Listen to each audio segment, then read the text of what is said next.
జిల్లా మత్స్యకారులపై ప్రత్యేక దృష్టి సారిస్తున్నట్లు కేంద్ర పౌర విమానయాన శాఖ మంత్రి కింజరపు రామ్మోహన్ నాయుడు వెల్లడించారు.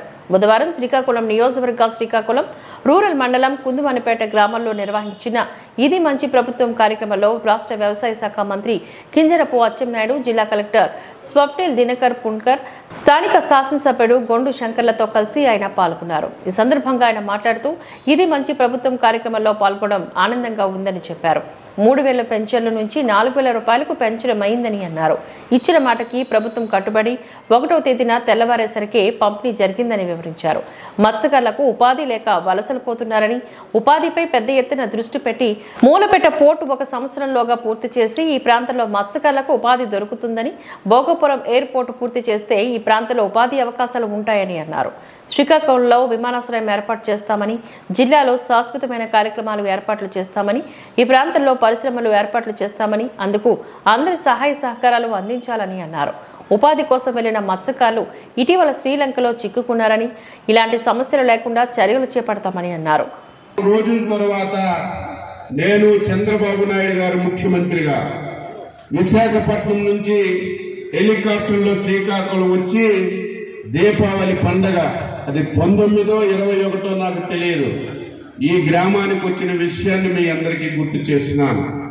ఆ రోజు గ్రామస్తులందరూ అడిగారు, ఎప్పుడు వర్షాలు వచ్చినా తుఫాన్లు వచ్చినా మావన్నీ పూరి గుడిసెలు, ఇవన్నీ గాలికి ఎగిరిపోతాయి, మీకేం కావాలని అయితే మాకు పక్కా గృహాలు కావాలని చెప్పి మీ అందరూ ఆ వేళ సముద్ర ఒడ్డులో చిన్న సభ పెట్టాం, అక్కడ కోరారు.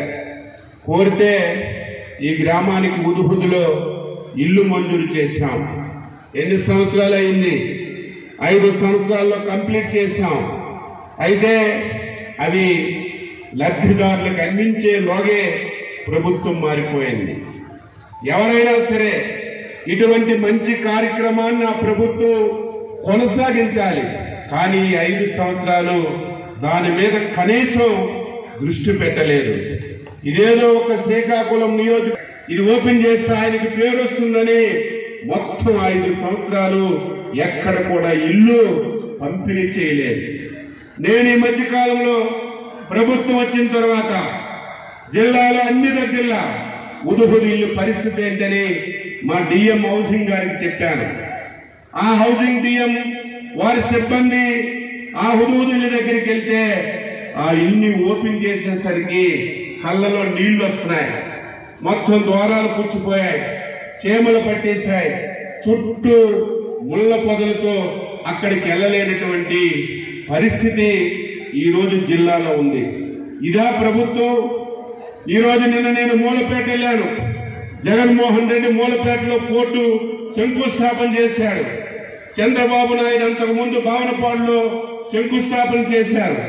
అయితే గత ప్రభుత్వం జగన్మోహన్ రెడ్డి మూలపేట పోర్టు శంకుస్థాపన చేశాడు కదా, అలాగని చెప్పి నేను దాన్ని వ్యతిరేకిస్తే అది మనిషే కాదు, ప్రభుత్వమే కాదు, నాయకుడే కాదని చెప్పి సందర్భంగా తెలియజేస్తున్నాను. ఎవరైనా సరే నా ఇంటిలో కార్యక్రమం కాదు, నా చేతిలో కార్యక్రమం కాదు, ప్రజల ఆస్తి, ప్రజలు కట్టినటువంటి పన్నులతో మీరు ఓట్లేసి గెలిపిస్తే దానికి అధిపతులుగా మేము పనిచేస్తాం. అందుకే నిన్నే మూలపేట వెళ్ళాను. పోర్టును కంటిన్యూ చేస్తాం, సంవత్సరంలోనే ఓపెన్ చేస్తామని ఒక నిజమైనటువంటి ప్రజాప్రతినిధిగా మాటిచ్చాం. ఈరోజు జిల్లాలో ఉదుహుదు ఇళ్ళన్నీ పూర్తిగా పాడైపోయాయి.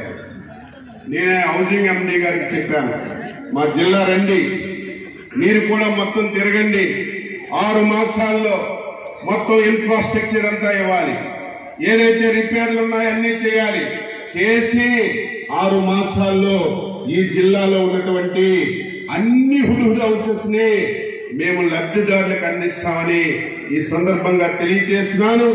దానికి 34 కోట్ల రూపాయలు ఖర్చు అవుతుంది. దాన్ని కూడా నేను ముఖ్యమంత్రితో మాట్లాడి ఆ నిధులు కూడా చేస్తాను. అదేవిధంగా అర్బన్ హౌసింగ్ ప్రతి జిల్లా హెడ్ క్వార్టర్లో, నియోజకవర్గ హెడ్ క్వార్టర్లో బ్రహ్మాండంగా కట్టాం. అవి కూడా పూర్తిగా వదిలేశారు, అవి కూడా రంగులు మార్చారు, లబ్ధిదారులకు ఇవ్వలేదు. కలెక్టర్ గారు నేను మాట్లాడుతున్నాం, ఒకసారి అన్ని పరిశీలన చేస్తాం, ఏవైతే రెడీగా ఉన్నాయో లబ్ధిదారుని ఎంపిక చేసి ఆ కార్యక్రమాన్ని వీలైనంత తొందరగా ఇస్తామని చెప్పి మీ అందరికీ సందర్భంగా తెలియజేస్తున్నాను. ఈవేళ ఈ గ్రామంలో పార్టీల సంబంధం లేదు, మతాల సంబంధం లేదు, కుతాల సంబంధం లేదు. ఏదో మా దగ్గర తిరుగుతున్నాడని నేను ఎవరి మీద ప్రేమ చూపం. ఈ ప్రభుత్వానికి పేదరికమే ఒక పరిణామంగా తీసుకుంటున్నాం, అర్హతే ఒక సామర్థ్యంగా తీసుకుంటున్నాం. అర్హత కలిగిన ప్రతి ఒక్కరికి తప్పనిసరిగా న్యాయం చేసే కార్యక్రమం చేస్తామని చెప్పి మీ అందరికీ తెలియజేస్తున్నాను. ఈరోజు 100 రోజులైంది. మీరందరూ అనుకోవచ్చు ప్రభుత్వం వచ్చింది కదా అన్ని ఒకేసారి అయిపోతాయని అనుకోవచ్చు. కానీ పాలించినటువంటి మాకు తెలుస్తుంది ఎన్ని బాధలున్నాయో, ఎన్ని కష్టాలున్నాయో. ఈ రాష్ట్రంలో అన్ని వ్యవస్థల్ని చిన్నాభిన్నం చేశారు. ఆర్థిక వ్యవస్థ పూర్తిగా కుప్పకూలిపోయింది. ఈ రాష్ట్రంలో చిల్లి గవ్వ కూడా లేదు. ఉద్యోగస్తులకి జీతాలు ఇవ్వడానికి డబ్బులు లేవు, పింఛన్లు సకాలం ఇవ్వడానికి డబ్బులు లేవు, అభివృద్ధి కార్యక్రమాలు చేయడానికి డబ్బులు లేవు. ఈ రాష్ట్రంలో రోడ్లన్నీ గుంతలమయమైపోయాయి, గొయ్యిలు కప్పడానికి డబ్బులు లేవు. ఇటువంటి పరిస్థితిలో రాష్ట్రంలో ప్రభుత్వాన్ని ఏర్పాటు చేశాం. అలాగని చెప్పి పథకాలు ఆపుదల చేయడం లేదు.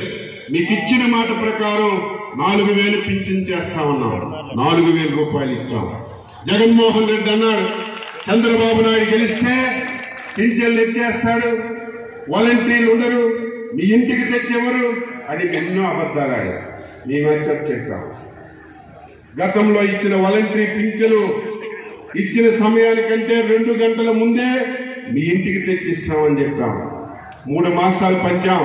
శబాస్ జిల్లా అధికారులకు అభినందించాలి. శ్రీకాకుళం జిల్లా రాష్ట్రంలోనే 10 గంటలకి 98-99% పింఛన్లు పంపిణీ చేస్తున్నారు. వాలంటీర్లు లేరు, సచివాలయ ఉద్యోగులతోనే ఆ కార్యక్రమాన్ని చేస్తాం. అయితే ఇంకా చాలా మంది ఉన్నారు అర్హత కలిగిన వారు. చంద్రబాబు నాయుడు గారు ఒక కేబినెట్ సబ్ కమిటీ వేశారు. ఈ నెలలోనే సబ్ కమిటీ కూర్చొని అర్హతలు నిర్ణయించి కొత్తగా పింఛన్లు ఇవ్వడం కానీ, అర్హత లేని వారు ఎవరైతే తీసుకుంటున్నారో కొద్ది రోజుల్లోనే జరుగుతుందని ఈ సందర్భంగా తెలియజేస్తున్నాను. అన్నా క్యాంటీన్లు పెట్టాం.